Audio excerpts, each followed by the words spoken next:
அண்மை செய்தி. மறைந்த குமரி அனந்தன் உடலுக்கு முதலமைச்சர் மு.க.ஸ்டாலின் நேரில் அஞ்சலி செலுத்தி வருகிறார்.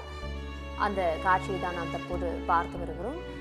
தந்தையை இழந்து வாடும் மகளான தமிழிசை சவுந்தரராஜனுக்கு முதலமைச்சர் மு.க.ஸ்டாலின் ஆறுதல் கூறியிருக்கிறார். தற்போது முதலமைச்சர் மு.க.ஸ்டாலின் குமரி அனந்தன் உடலுக்கு மரியாதை செலுத்துவதற்காக அவருடைய வீட்டிற்குள் நுழைந்து சென்று கொண்டிருக்கக்கூடிய அந்த காட்சிகளை நாம் பார்த்து வருகிறோம். அவருடன் சுகாதாரத்துறை அமைச்சர் மா சுப்பிரமணியன் அவர்களும் சென்றார். தற்போது திருமாவளவன் அவர்கள் தமிழிசை சவுந்தரராஜனிடம் ஆறுதல் வார்த்தைகளை கூறி வருகிறார். அந்த காட்சிகளை நாம் பார்த்து வருகிறோம். முன்னதாக அவர் குமரி அனந்தன் உடலுக்கு அஞ்சலி செலுத்திய நிலையில் தற்போது தமிழிசை சவுந்தரராஜனுக்கு ஆறுதல் வார்த்தைகளை கூறி அவரை தேற்றி வருகிறார்.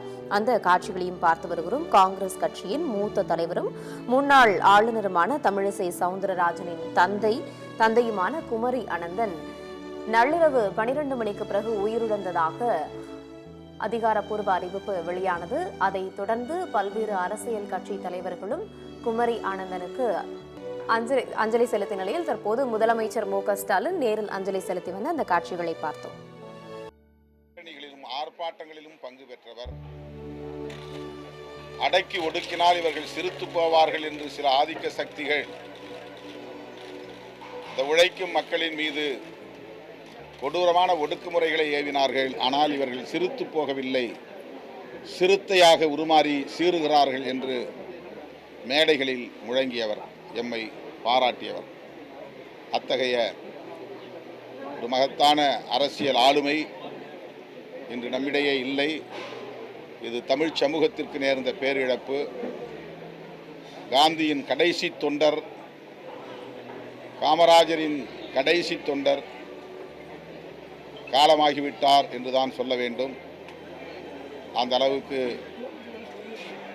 கொள்கை குன்றாக வாழ்ந்தவர் இன்றைக்கு நம்மிடையே இல்லை என்கிற துயரம் நம்மை வாட்டுகிறது. அவரை இழந்து வாடுகிற அவருடைய அருமை மகள் தமிழிசை சவுந்தரராஜன் உள்ளிட்ட அவருடைய குடும்பத்தாருக்கும், காந்தி காமராஜர் தொண்டர்களுக்கும் விடுதலை சிறுத்தைகள் கட்சியின் சார்பில் எமது ஆழ்ந்த இரங்கலை தெரிவித்துக் கொள்கிறோம். குமரி அனந்தன் உடலுக்கு தொடர்ந்து அனைத்து கட்சி தலைவர்களும் நேரில் வந்து அஞ்சலி செலுத்தும் வகையில் ஈடுபட்டு வருகிறார்கள். தொடர்ந்து தமிழிசை சவுந்தரராஜனை அவர்கள் நேரில் சந்தித்து ஆறுதல் கூறி தேற்றி வந்த அந்த தொடர் நேரலை காட்சிகளை நாம் தற்போது பார்த்து வருகிறோம்.